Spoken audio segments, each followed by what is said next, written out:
Spring practice is, something that you do to make progress so that you're ready for the season.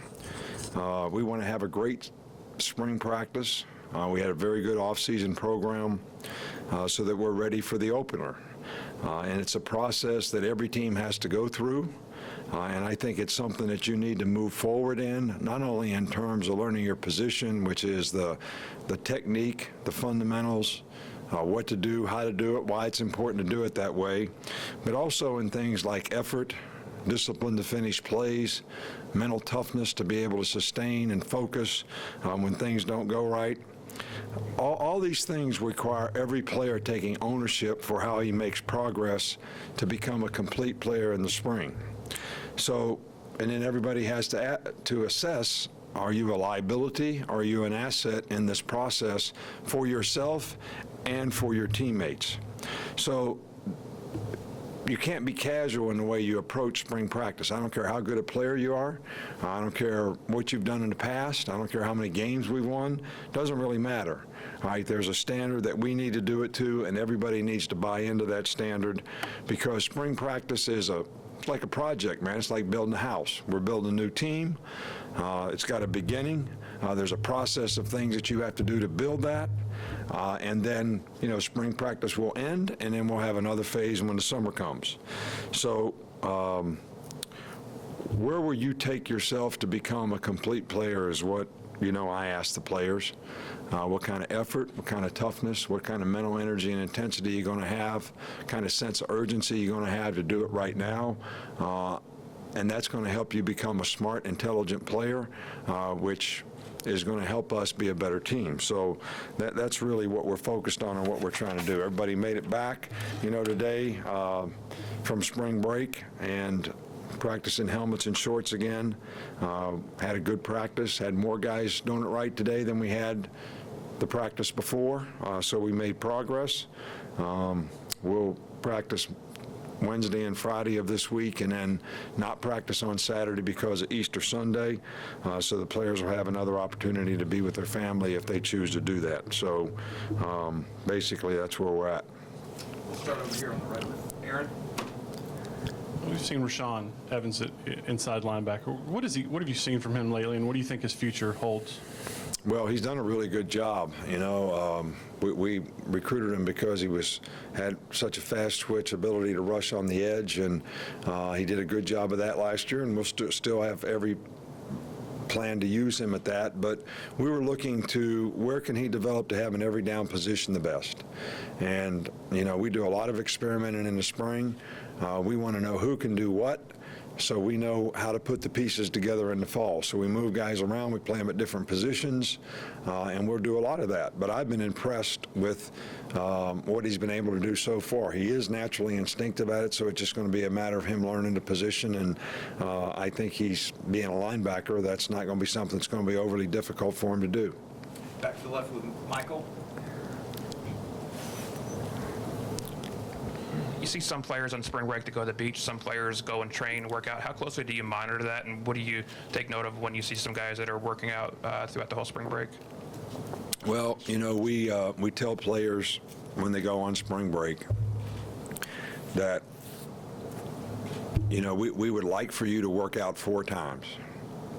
You're going to be going out of here for what amounts to 8 or 9 days. We would like for you to work out 4 times. And we'll know the players who worked out 4 times, who did not dissipate in terms of gaining weight, and who took care of themselves, because you won't be able to respond in practice like you want to if you don't do those things. Now, we don't call and make sure they do it. We don't have a postcard that they got to fill out. We can't make them do it, so we encourage them to do it. But the one thing I've been really pleased about our players here is when we've encouraged them to do things, they usually respond in a pretty positive way. They usually buy into it. So I didn't ask anyone how much they worked out over the spring, but it's a real indicator of how important football is to them, how important it is to be a good player. If a guy just went and did nothing for the whole time, he's not very committed to improving himself or his ability to have a significant role on the team. So I think it tells you a lot about the player's competitive character, how important football is to him, and how important the team is to him based on how he does those things. Stay on that side with Cecil. Coach, this is in some ways a technical question about offensive line, and I'm not an offensive line technician, so you may have to dumb it down a little bit. But are you still primarily an inside zone run blocking team, and how important is the center in that scheme? Right. Well, we run zone blocking, we run gap blocking, and we run man blocking, all three. I won't get into the details of, how those differ. But I think the center is an important part of any of those schemes in terms of what he does. But what our center does for us that makes him even more important is he's sort of the leader of the front in terms of making calls, pointing out the mic, which tells everybody who they should block and who we're working to, especially when we're zone blocking.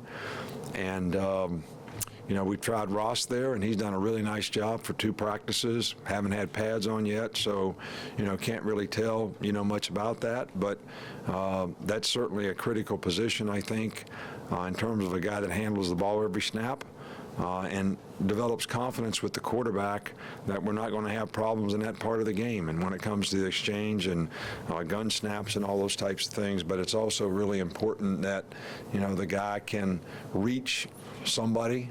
If you're going to be a zone blocking team, and it's important that he can play with a certain amount of power so that we don't get a lot of penetration inside. So we obviously lost a great player at that position, and it's going to be critical for us to be able to develop somebody who can play it effectively for the fall. Back on the right with Mark. 2 quick ones, if I may. How's Robert Foster progressed throughout his rehab? Doing a good job, really good job. He's out there practicing. We put him in black shirt because he's coming off an injury, but he's doing everything that everybody else is doing, running all the routes, learning. He's playing with a lot more confidence, and he's got better knowledge of position. I think sometimes you can learn a lot when you don't play. Some people think that you have to get a lot of reps to really learn, but sometimes I tell the story about my senior year in high school. We won the state championship, and in the state championship game, I got a chip bone in my ankle, and they put a cast on it for 6 weeks. So we went right from football to basketball, so I had to sit and watch. We practiced in an armory above the basket. I could never shoot very well. I was always a point guard, handled the ball, ran the fast break, and did all that, but I couldn't shoot very well. And I used to sit up in top of the armory above the basket and see how big the basket was from looking above instead of below. So I developed a lot of confidence in my ability to shoot the ball by watching the ball get shot and seeing how big the basket was, because it always looked pretty small to me when I was down on the court. So I became a much better shooter in my time off by sort of observing that. And I think in Robert Foster's case, he learned a lot last year when he wasn't playing in terms of what he needed to do to play winning football at his position, and he's played with a lot more confidence in these 2 practices in terms of knowing what to do and how to do it. And the second one, Reuben Foster is a guy who's got a lot of experience under his belt now. What's sort of the next step he needs to take in his development going to his senior year? Well, Reuben played very well for us last year. I don't think we have any players that are good players who can't make improvement. Michael Jordan and Seth Curry are probably 2 of the most dominant players in basketball, and every time you watch a video about either one of these guys, all they talk about is what they got to do to get better. That's the expectation we have for any player on our team, regardless of what they've done in the past or how good they've been.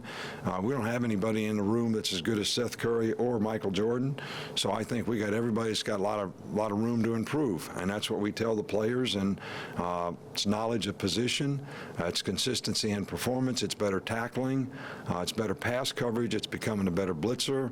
I mean, we can go on and on and on and on, and I think every player can improve. Now, Reuben played a lot of good football for us last year, but I think he'd be the first one to tell you that there's things that he can improve on, and certainly we're going to focus on every one of those things this spring.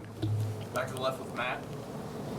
And two quick questions for you, Nick. Just to follow up on Ross, what went into the decision to use him or experiment with him at center, and how important do you feel like it is to have somebody, if possible, with experience at that position?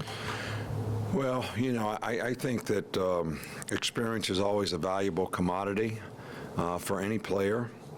But you look at certain type players in terms of what are their assets. Quickness, moving feet, balance and body control are really important aspects of being a good center. Playing with power is somewhere in there.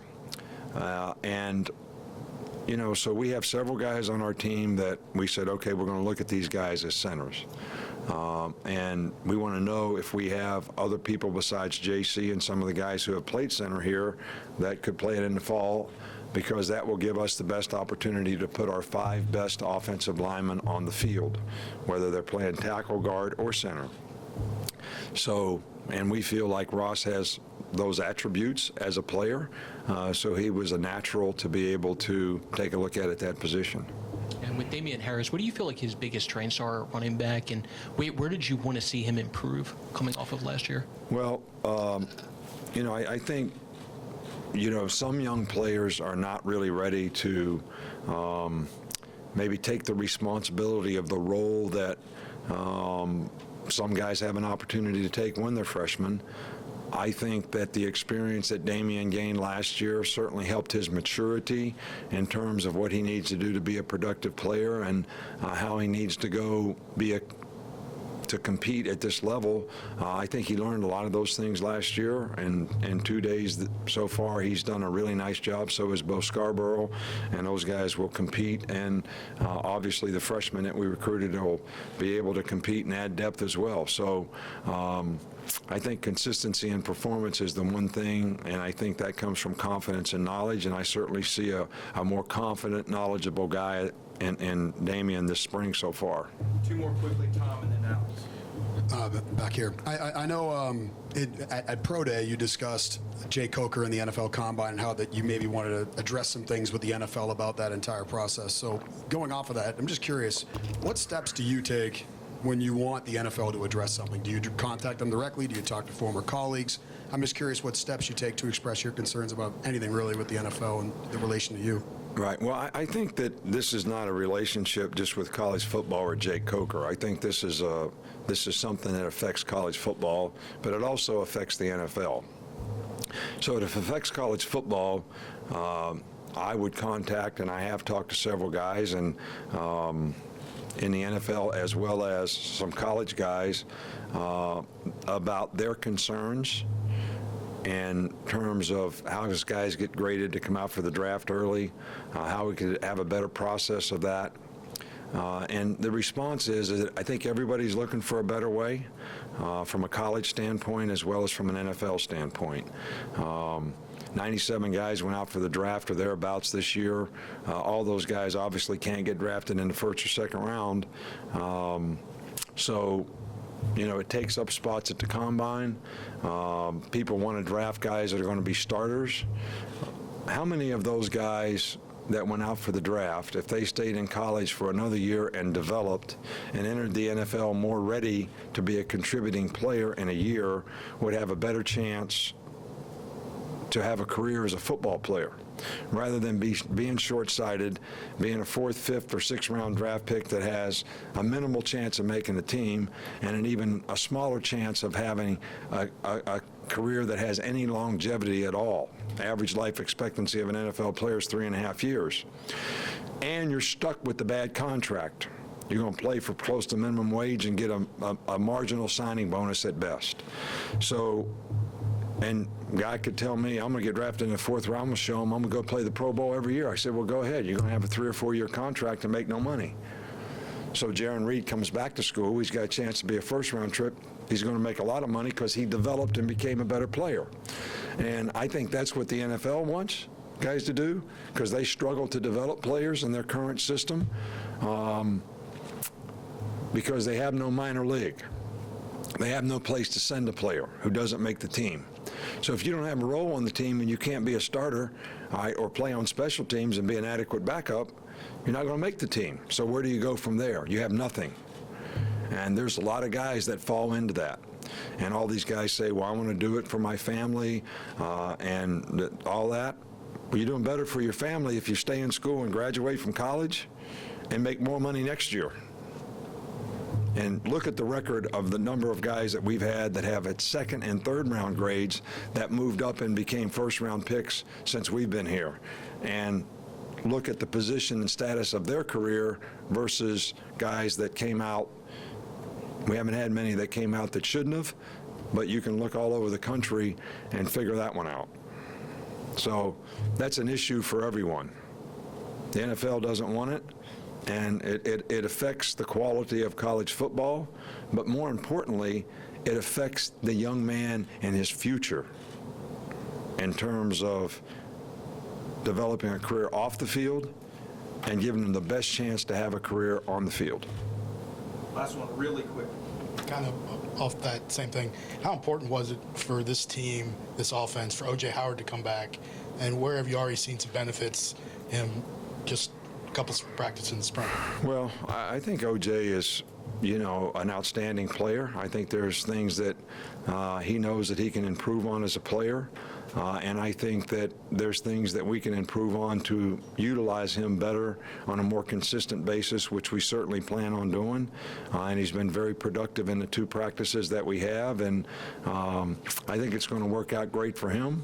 And I think it'll work out great for us that he made the decision that he made. So we're excited about it, and we're looking forward to him being someone who is very productive for us next year. Thanks, Coach. All right, thank you.